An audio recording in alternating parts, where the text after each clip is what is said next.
नमस्कार, स्वागत है आपका खबर एचपी में। तो आइए जानते हैं हिमाचल के हर छोटे बड़े शहर से जुड़े 30 फटाफट बड़ी खबरों को। इससे पहले यदि आप वीडियो को लाइक नहीं किए हैं तो लाइक कर दीजिए और चैनल में नए तो चैनल को सब्सक्राइब कर लीजिए। और आप वीडियो को कहां से देख रहे हैं कमेंट बॉक्स में हमें जरूर बताइए। 14 अगस्त तक ज्वाइन नहीं किया तो बैच वाइज टीजीटी की जाएगी नौकरी, शिक्षा निदेशालय ने जारी किया निर्देश। जो हिमाचल प्रारंभिक शिक्षा निदेशालय ने 14 अगस्त तक ज्वाइन करने वाले बैच वाइज आधार पर चुने गए टीजीटी को नौकरी नहीं देने का फैसला लिया। बता दें कि शिक्षा निदेशालय ने 13 नवनियुक्त शिक्षकों के नामों की सूची जारी कर 14 अगस्त तक आवंटित स्कूलों में पदभार संभालने के निर्देश दिए। वह 3 शिक्षकों को 31 अक्टूबर तक का समय दिया गया। वहीं बता दें कि 16 और 30 जुलाई को निदेशालय ने बैच वाइज आधार पर चुने गए टीजीटी को स्कूल आवंटित किए थे। वह 16 शिक्षकों ने अभी तक स्कूलों में ज्वाइनिंग नहीं दी। इन शिक्षकों को अब अंतिम मौका दिया गया। वह शिक्षा निदेशक आशीष कोहली ने बताया कि अब कोई और मौका नहीं दिया जाएगा। इन शिक्षकों ने अगर पदभार नहीं संभाले तो माना जाएगा कि ये नौकरी नहीं करना चाहते हैं। ऐसी स्थिति में बैच वाइज सूची के आधार पर अन्य का चयन करने की प्रक्रिया को शुरू किया जाएगा। 15 अगस्त के बाद चंबा घाट रेल ओवरब्रिज से दौड़ेंगे वाहन, ट्रायल सफल। जे कालका शिमला नेशनल हाईवे 5 पर चंबा घाट में अब लोगों को जाम से छुटकारा मिल जाएगा। बता दें कि रेलवे लाइन के ऊपर बनाए ब्रिज से 15 अगस्त के बाद वाहन दौड़ना शुरू हो जाएंगे। वह कंपनी की ओर से इसका सफल ट्रायल कर लिया गया है। बता दें कि ट्रायल के बाद रिपोर्ट राष्ट्रीय राजमार्ग प्राधिकरण को सौंप दी है। वह इसके बाद NHAI ने वाहनों की आवाजाही शुरू करने की भी मंजूरी दे दी है। वहीं कंपनी ने निर्णय लिया है कि 15 अगस्त के बाद रेल ओवरब्रिज को शुरू कर दिया जाएगा। बता दें कि चंबा घाट में कई बार जाम से लोगों को 2-4 होना पड़ता है। वहीं रेलवे फाटक लग जाने के बाद भी जाम की समस्या उत्पन्न हो जाती है। सीएम सुक्खू बोले प्राकृतिक खेती योजना जल्द करेंगे लागू, 1,92,000 किसानों को मिलेगा लाभ। जी हां, मुख्यमंत्री सुखविंदर सुक्खू ने कहा कि प्राकृतिक खेती को बढ़ावा देने के लिए सरकार कृषि क्षेत्र में हिम उन्नति योजना लागू करने जा रही है। इस योजना के लिए 150 करोड़ रुपए दिए गए। योजना से लगभग 1,90,000 किसानों को प्रोत्साहन मिलेगा जो पहले ही 32,149 हेक्टेयर से अधिक भूमि पर रसायन युक्त खेती कर रहे हैं। इस योजना का मुख्य उद्देश्य क्लस्टर आधारित विकास मॉडल के माध्यम से कृषि क्षेत्र को आर्थिक रूप से व्यावहारिक बनाने और प्राकृतिक खेती को बढ़ावा देना होगा। योजना के तहत सरकार छोटे किसानों को एकीकृत करेगी जिससे वह बड़ी मात्रा में उत्पादन कर सकेंगे। यह पहल प्रदेश में चलाई जा रही विभिन्न कृषि योजनाओं को भी एकीकृत करेगी। बता दें कि इस योजना से विशेष रूप से छोटे व सीमांत किसानों, महिला किसानों, अनुसूचित जाति, अनुसूचित जनजाति और गरीबी रेखा से नीचे रह रहे परिवार और समाज के कमजोर वर्गों के लोग लाभान्वित होंगे। योजना से 2600 केंद्रित कृषि समूह के निर्माण से लगभग 50,000 किसानों के लिए स्वरोजगार के नए अवसर प्राप्त होंगे। इसके अलावा राज्य में सब्जियों और अनाजों की उत्पादकता में 15 से 20% की वृद्धि होने का अनुमान है।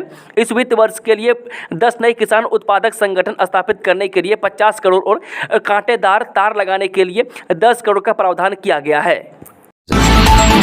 महिलाओं को अब HRTC में नहीं मिलेगी 50% की छूट, स्कूली बच्चों के लिए भी तय होगा किराया। जी, हिमाचल प्रदेश में महिलाओं को बस किराए में 50% छूट को घटाकर 25% करने की तैयारी है। हिमाचल पथ परिवहन निगम को घाटे से उबारने की कवायद के तहत सरकार यह फैसला लेने जा रही है। इसके अलावा प्रदेश के सरकारी स्कूलों के बच्चों के लिए HRTC बसों में निःशुल्क सफर के स्थान पर न्यूनतम किराया तय करने पर विचार हो रहा है। बता दें कि वीरवार को हुई मंत्रिमंडल की बैठक में इसे लेकर चर्चा हुई है। वहीं निगम का प्रति किलोमीटर बस संचालन का खर्चा करीब 80 रुपये है, जबकि आय बेहद कम है। वह प्रदेश सरकार HRTC को सालाना करीब 700 करोड़ रुपए की ग्रांट देती है। वह सरकार का प्रयास है कि निगम की माली हालत सुधार कर ग्रांट कम करें। इसी कड़ी में आर्थिक संकट से गुजर रही प्रदेश सरकार सख्त फैसले लेने की तैयारी में है। मैं बता दें कि मंत्रिमंडल की बैठक में सरकार ने पुलिस कर्मियों को निगम की बसों में निःशुल्क सफर बंद करने का फैसला लिया। मैं इससे पहले HRTC निदेशक मंडल की बैठक में निजी स्कूलों के बस पास की दर दोगुनी करने और रियायती कार्ड की दर दोगुनी कर अवैधता अवधि 2 साल से घटाकर 1 साल करने का निर्णय लिया जा चुका है। मैक्लोडगंज से डलहौजी के लिए बनेगा धौलाधार एक्सप्रेसवे, समय और पैसे की होगी बचत। जे पर्यटन नगरी मैक्लोडगंज से चंबा के डलहौजी के लिए धौलाधार एक्सप्रेसवे बनेगा। इस एक्सप्रेसवे से 20 क्षेत्र धर्मशाला, शाहपुर 20 क्षेत्र और जिला चंबा की 2 दर्जन से अधिक ग्राम पंचायतें जुड़ेंगी। वहीं मैक्लोडगंज से चंबा की दूरी भी 45 किलोमीटर कम हो जाएगी।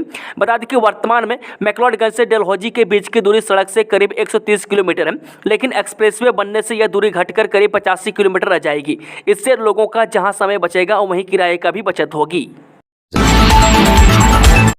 अदालत के आदेश पर पंजाब रोडवेज की 2 बसें जब्त, जाने क्या है पूरा मामला। न्यायालय के आदेशों की अवहेलना पर पंजाब रोडवेज की 2 बसें जब्त कर ली गई है। दुर्घटना के शिकार पीड़ित परिवारों को पंजाब रोडवेज की ओर से उचित मुआवजा न देने पर कोर्ट ने यह सख्ती दिखाई है। वे कांगड़ा जिला और सत्र न्यायाधीश राजीव बाली धर्मशाला की अदालत ने पंजाब रोडवेज की बसों को जब्त कर कब्जे में लेने के आदेश दिए। बता दें कि न्यायालय के कर्मचारियों की मौजूदगी में पुलिस ने शुक्रवार को धर्मशाला में इस कार्रवाई को अंजाम दिया है। धर्मशाला न्यायालय ने यह आदेश मोटर वाहन अधिनियम के अंतर्गत दिए। पहला मामला वर्ष 2012 में, जब दूसरा मामला 2017 में दर्ज हुआ था। इसके बाद ये मामला निष्पादन याचिका तक पहुंच गया है। अहंकारी कांग्रेस राज्य में हिमाचल में तालाबंदी की सरकार, अनुराग ठाकुर बोले सुक्खू सरकार हर रोज लोगों पर डाल रही खर्चे का बोझ। जी हां, पूर्व केंद्रीय मंत्री व हमीरपुर लोकसभा क्षेत्र से सांसद अनुराग सिंह ठाकुर ने हिमाचल प्रदेश में कांग्रेस सरकार द्वारा जनहित में भाजपा सरकार द्वारा लिए गए ग्रामीण इलाकों में मुफ्त जलापूर्ति व पुलिस कर्मियों की HRTC में निःशुल्क यात्रा सहित कई फैसलों पर रोक लगाने को दुर्भाग्यपूर्ण बताया है। उन्होंने इस फैसले को अहंकारी कांग्रेस द्वारा हिमाचल में तालाबंदी की सरकार चलाने की बात कही है। अनुराग ठाकुर ने कहा कि हिमाचल की कांग्रेस सरकार अखंड अहंकार में डूब चुकी है। कांग्रेस द्वारा भाजपा सरकार की जनहित की योजनाओं को एक एक करके बंद किया जाना इनके अहंकार और हिमाचल की जनता के प्रति इनकी दुर्भावना को दिखाता है। बता दें कि भाजपा सरकार ने ग्रामीण इलाकों में मुफ्त जलापूर्ति व पुलिस कर्मियों की HRTC में मुफ्त यात्रा सहित कई फैसलों पर वर्तमान सरकार ने रोक लगा दी है। सीएम सुक्खू ने हिमाचल का पहला OTT प्लेटफॉर्म किया लॉन्च। HB सिनेमा से लोगों तक पहुंचेगी हिमाचली फिल्में। जी मुख्यमंत्री सुखबीर सुक्खू सचिवालय में हिमाचल का पहला OTT प्लेटफॉर्म लॉन्च किया है। इस अवसर पर उन्होंने कहा कि हिमाचल प्रदेश का पहला ओवर द टॉप यानी कि OTT प्लेटफॉर्म एक महत्वपूर्ण डिजिटल प्लेटफॉर्म है।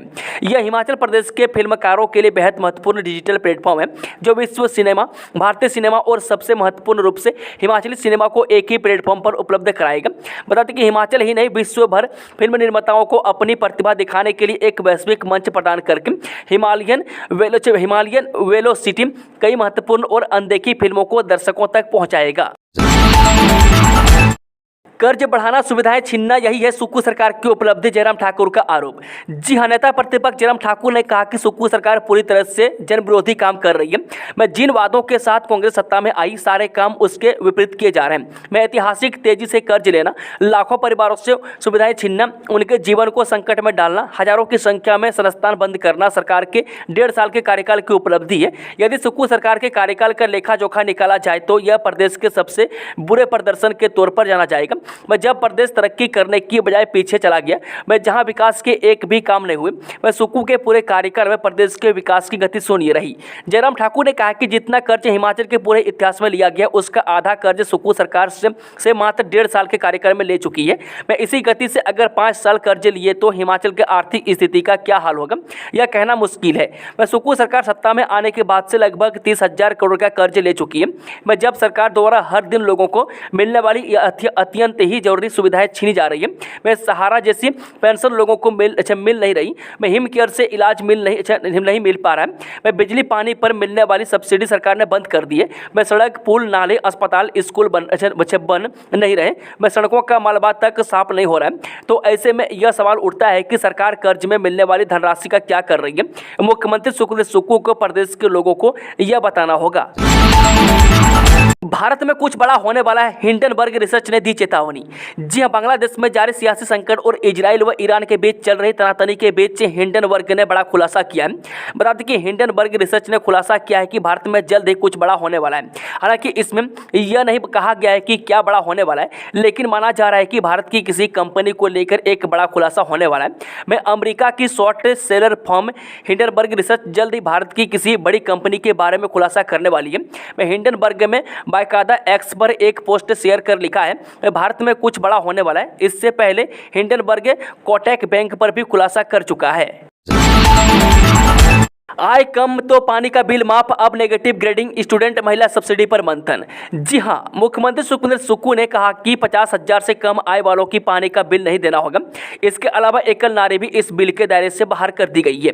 उन्होंने कहा कि जो लोग आयकर भर रहे हैं उन्हें पानी का बिल चुकाना होगा। इसके लिए ग्रामीण इलाकों में 100 रुपये का शुल्क तय कर दिया गया है। बता दें कि मुख्यमंत्री सुखबीर सुक्खू मीडिया से बातचीत कर रहे थे।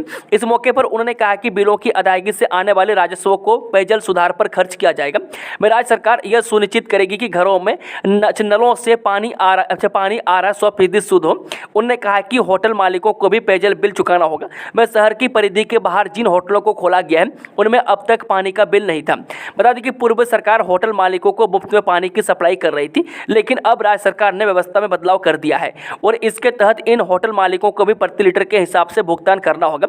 वह जो भी होटल मालिक के बिल नहीं चुकाएंगे उन पर आवश्यक कार्रवाई की जाएगी। उन्होंने कहा कि ग्रामीण इलाकों में राज्य सरकार ने बिल के दाम तय किए, लेकिन यह दाम केवल आयकर चुकाने वालों के लिए ही होंगे। वह जो लोग गरीबी रेखा से नीचे हैं या फिर जिनकी आय कम है उन्हें सरकार छूट देगी। इससे पहले कैबिनेट की बैठक में राज्य सरकार ने पेयजल बिलों पर वसूली का फैसला किया था और इस फैसले के बाद लोगों में नाराजगी देखने को मिल रही थी, लेकिन मुख्यमंत्री सुखविंदर सुक्खू ने शुक्रवार को स्थिति साफ कर दी है। उन्होंने कहा कि सरकार के इस फैसले से ग्रामीणों को घबराने की आवश्यकता नहीं है। दारचा सिंकुला सड़क पर फिर बाढ़, यातायात बंद। जी हां, हिमाचल में बरसात लगातार कहर बरपा रही है। में ताजा मामले में लाहौल स्पीति में बारिश ने भयंकर कहर बरपाया है। बता दें कि BRO 126 से RCC से प्राप्त जानकारी के अनुसार मंडल लाहौल से 18 किलोमीटर दूर BRO DTT के पास दारचा सिंकुला मार्ग पर अचानक बाढ़ आ गई। में पानी इतना है कि सड़क को यातायात के लिए बंद करना पड़ा है। प्राकृतिक खेती को मजबूत करेगी हिम उन्नति योजना। जी, प्रदेश सरकार कृषि क्षेत्र में एक नई पहल करते हुए हिम उन्नति योजना लागू करेगी, जिसका मुख्य उद्देश्य प्राकृतिक खेती को बढ़ावा देना है। इस योजना के लिए 150 करोड़ रुपये आवंटित किए गए हैं। इस योजना से लगभग 1,92,000 किसानों को प्रोत्साहन मिलेगा, जो पहले से ही 32,149 हेक्टेयर से अधिक भूमि पर रसायन मुक्त खेती कर रहे हैं। योजना का मुख्य उद्देश्य क्लस्टर आधारित विकास मॉडल के माध्यम से कृषि क्षेत्र को आर्थिक रूप से व्यवहारिक बनाने और प्राकृतिक खेती को बढ़ावा देना होगा।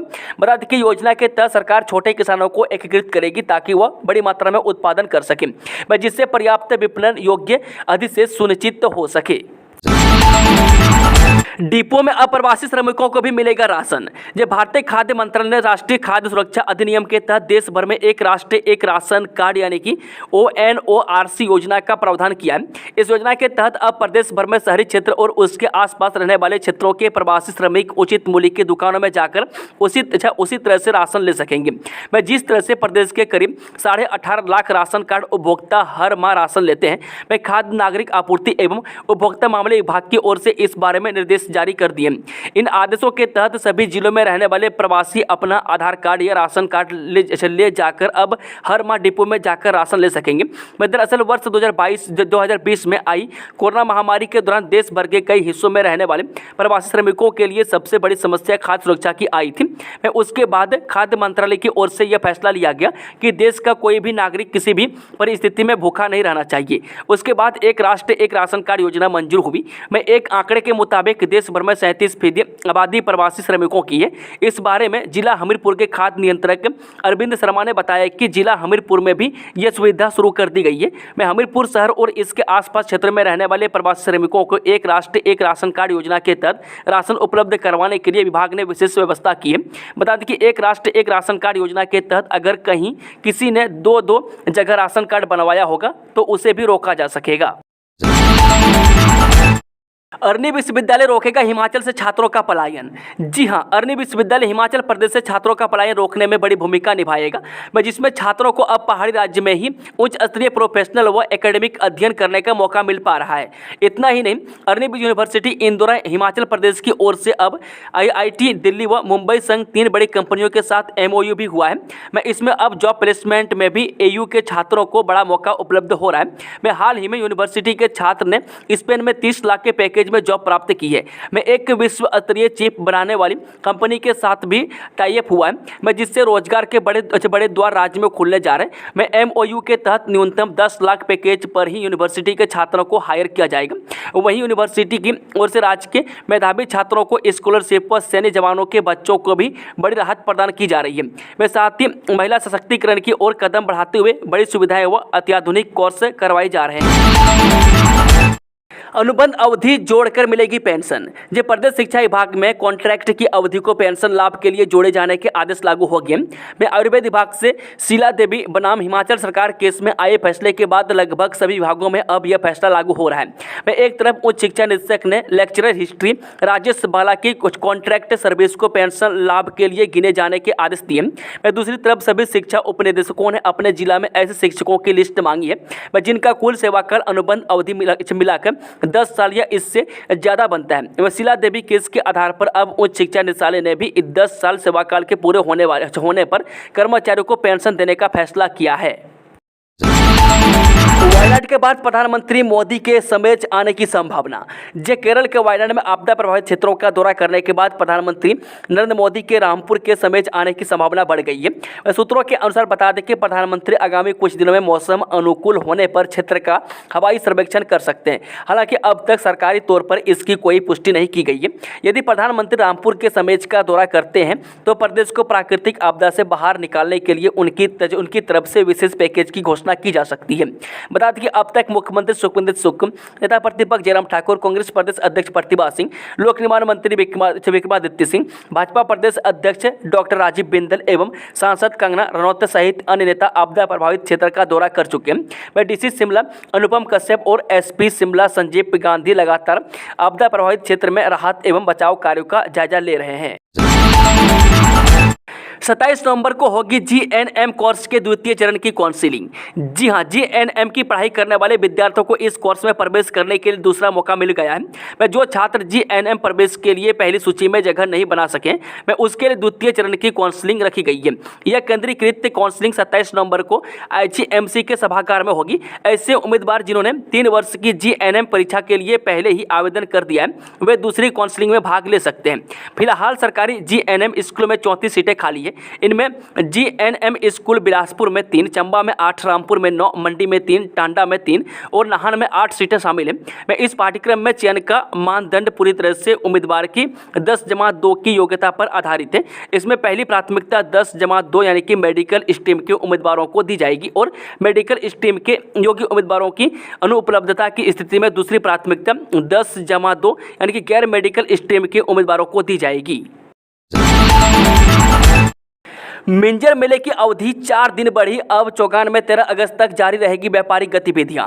जी, ऐतिहासिक चंबा चौगान में अब 13 अगस्त तक व्यापारिक गतिविधियां जारी रहेंगी। मिंजर मेले की अवधि 4 दिन और बढ़ा दी गई है। मैं इससे देश भर के विभिन्न राज्यों से चंबा पहुंचे व्यापारियों को राहत मिली है। वहीं जिले के लोगों को भी खरीदारी के लिए अतिरिक्त समय मिल गया है। मैं मिंजर मेले में आए बाहरी राज्य के व्यापारियों को पहले 9 अगस्त तक कारोबार की अनुमति दी गई थी। मैं 10 अगस्त तक प्रशासन ने चौगान को खाली करवाने का निर्णय लिया था, लेकिन अब 13 अगस्त तक दुकानें सजी रहेंगी। मैं एसडीएम चंबा अरुण शर्मा ने इसकी जानकारी दी है। बांग्लादेश में हिंदुओं के हालात चिंताजनक, विक्रमादित्य सिंह की केंद्र सरकार से एक्शन की मांग। जब भारत के पड़ोसी बांग्लादेश में हुए राजनीतिक तख्तापलट ने पूरी दुनिया का ध्यान अपनी तरफ खींच रहा है। वह यहां आरक्षण के विरोध में शुरू हुआ आंदोलन अंत में सत्ता परिवर्तन तक जा पहुंचा। इस बीच बांग्लादेश से अल्पसंख्यक हिंदुओं के साथ जिस तरह की बर्बरता की गई वह सभी के लिए चिंता का विषय बनी है। बता दें कि हिमाचल प्रदेश सरकार में लोक निर्माण मंत्री विक्रमादित्य सिंह ने बांग्लादेश में हिंदुओं के नरसंहार पर चिंता व्यक्त की। वह विक्रमादित्य सिंह हिमाचल कांग्रेस के पहले ऐसे नेता हैं जिन्होंने हिंदुओं की स्थिति पर चिंता जाहिर की है। हालांकि विक्रमादित्य की इस पोस्ट से जय श्री राम के नारे के साथ वह 3 भगवा पताका नजर नहीं आई, मैं जो उनके हर पोस्ट में किसी अलंकरण की तरह सजी रहती है। बता दें कि एक और खास बात यह भी है कि हिमाचल बीजेपी के नेताओं ने भी अब तक इस विषय को लेकर कोई खास आक्रामक रवैया नहीं दिखाया है। मैं लोक निर्माण मंत्री विक्रमादित्य सिंह ने सोशल मीडिया पोस्ट के जरिए कहा है कि बांग्लादेश में हिंदुओं का जो नरसंहार हो रहा है वह चिंताजनक है। इस पर केंद्र सरकार को जल्द से जल्द डिप्लोमेटिक चैनल से कार्रवाई करनी चाहिए। हिमाचल में एक जैसे देखेंगे नए पंचायत भवन, 15 नए भवनों का होगा निर्माण। जी हां, हिमाचल प्रदेश में बनने वाले नए पंचायत भवन एक जैसे ही दिखेंगे। वे प्रदेश में एक ही तरह के नए पंचायत भवन निर्मित किए जा रहे हैं। इन भवनों की ड्राइंग से लेकर भवन शैली तक एक रूपता अपनाई जा रही है। यह बात हिमाचल प्रदेश सरकार में पंचायती राज एवं ग्रामीण विकास मंत्री अनिरुद्ध सिंह ने कुसुमपट्टी विधानसभा में 1 दिवसीय प्रवास के दौरान पंचायत बरमुख केल्टी चिल्ड्रन पार्क में आयोजित सभा में कही। उन्होंने कहा कि प्रदेश में नए बन रहे पंचायत भवनों में एक ही रंग होगा, एक ही प्रकार की टाइलें, खिड़कियां, दरवाजे और फर्नीचर का इस्तेमाल किया जाएगा, ताकि प्रदेश भर में एक समान भवन दिख सके। इस दौरान उन्होंने कहा कि पहले पंचायत भवन निर्माण के लिए 33 लाख की राशि का प्रावधान था, लेकिन प्रदेश सरकार ने इस राशि को बढ़ाकर 1 करोड़ 14 लाख रुपये करने का प्रावधान किया है। वह प्रदेश भर में अभी 45 नए पंचायत भवन बनाए जा रहे हैं। वह इन भवनों में यूवी विंडो का इस्तेमाल किया जा रहा है। सुक्कू सरकार का अब तक का सबसे बड़ा व्यवस्था परिवर्तन APAR प्रणाली में संशोधन की घोषणा। जी सीएम सुखविंदर सुक्कू ने हिमाचल प्रदेश के प्रथम व द्वितीय श्रेणी के अधिकारियों और भारतीय प्रशासनिक सेवा यानी कि IAS के लिए वार्षिक प्रदर्शन मूल्यांकन रिपोर्ट यानी कि APAR प्रणाली में संशोधन की घोषणा की है। इन सुधारों का उद्देश्य अधिकारियों के मूल्यांकन को सीधे उनके कार्य परिणामों से जोड़कर जवाबदेही और पारदर्शिता बढ़ाना है। हिमाचल की रेल लाइनों पर खर्च होंगे 13,000 करोड़। प्रदेश सरकार के पास 1351 करोड़ की धनराशि बकाया। हिमाचल प्रदेश सरकार द्वारा अपनी प्रतिबद्धताओं को पूरा न कर पाने की वजह से हिमाचल प्रदेश में रेलवे लाइनों के निर्माण की प्रगति प्रभावित हुई है और इन रेल परियोजनाओं के तीव्र कार्यान्वयन के लिए राज्य सरकार का सहयोग बहुत जरूरी है। रेल मंत्री अश्विनी वैष्णव ने संसद में राज्यसभा सांसद इंदु गोस्वामी को एक प्रश्न के उत्तर में यह बात कही। वह रेल मंत्री ने कहा कि 1 अप्रैल 2024 तक हिमाचल प्रदेश में आंशिक की पूरी तरह पड़ने वाली 255 किलोमीटर लंबाई की 4 नई रेल लाइनों का निर्माण कार्य या योजना स्वीकृति प्रगति पर है तथा इन रेल लाइनों के निर्माण कार्य पर 13,168 करोड़ रुपए खर्च किए जाएंगे और इनमें से मार्च 2024 तक 6225 करोड़ लागत से 61 किलोमीटर लंबी रेल लाइन का निर्माण कार्य पूरा कर लिया गया। उन्होंने कहा कि 63.5 किलोमीटर लंबी भानुपल्ली बिलासपुर बेरी रेल लाइन और 30 किलोमीटर लंबी चंडीगढ़ बद्दी रेल लाइन का निर्माण हिमाचल प्रदेश सरकार के साथ निर्माण लागत को सजाकर शुरू किया गया है। संजौली कॉलेज में हंगामा, प्रिंसिपल ऑफिस में घुसे छात्र शिक्षक पर मारपीट का आरोप। जी शिमला के संजौली कॉलेज में शनिवार को SFI के छात्रों ने प्रिंसिपल ऑफिस में जमकर हंगामा किया। बता दें कि SFI ने आरोप लगाया कि शुक्रवार को धरने के दौरान एक शिक्षक द्वारा SFI के कार्यकर्ता के साथ मारपीट की गई। वह छात्रों ने प्रधानाचार्य से शिकायत कर शिक्षक को बर्खास्त करने की मांग उठाई है।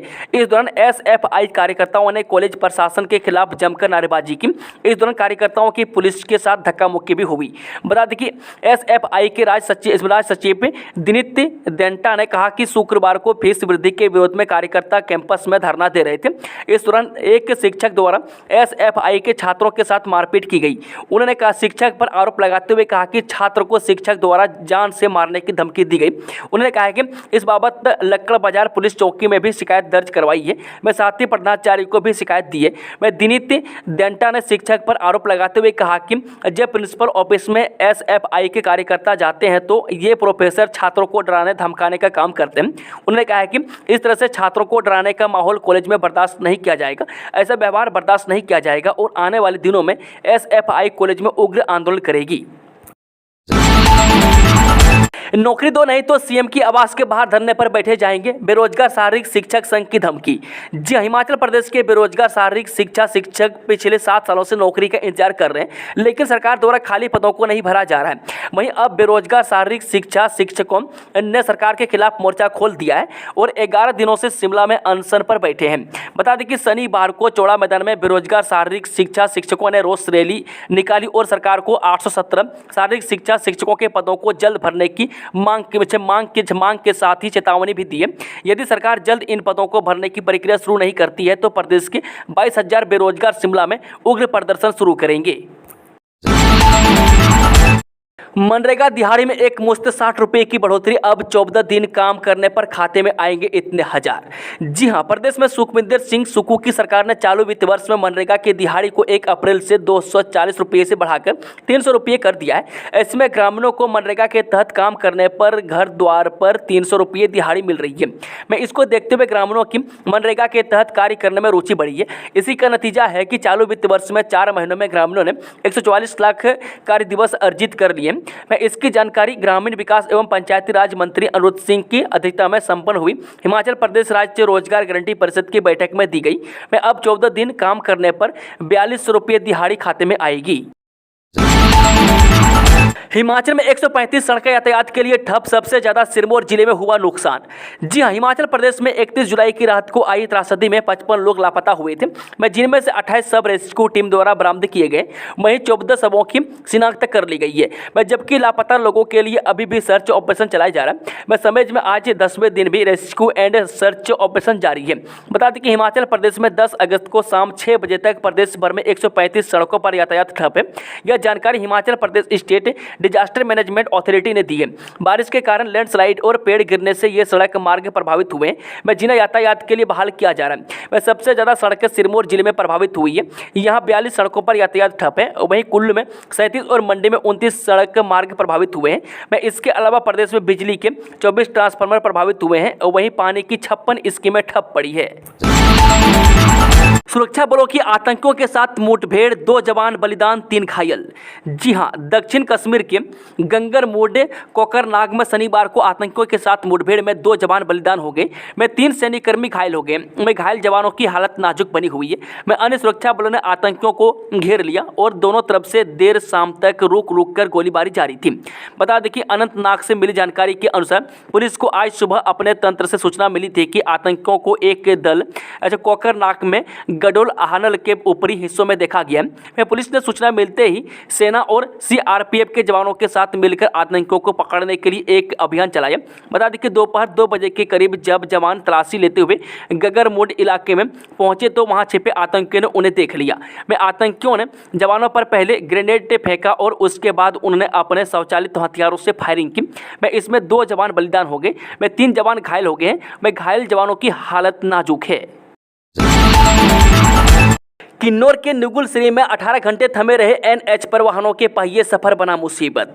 जी हां, हिमाचल प्रदेश के जनजातीय जिला किन्नौर के निगुलसरी में एनएच 5 पर सफर करना मुसीबत बन गया है। लगातार पहाड़ी से हो रहे भूस्खलन के कारण हजारों लोग जान हथेली पर रखकर सफर करने को मजबूर हैं। शनिवार को दोपहर बाद करीब 3:30 पर एनएच बहाल हुआ और करीब 18 घंटे बाद वाहनों की आवाजाही शुरू हुई।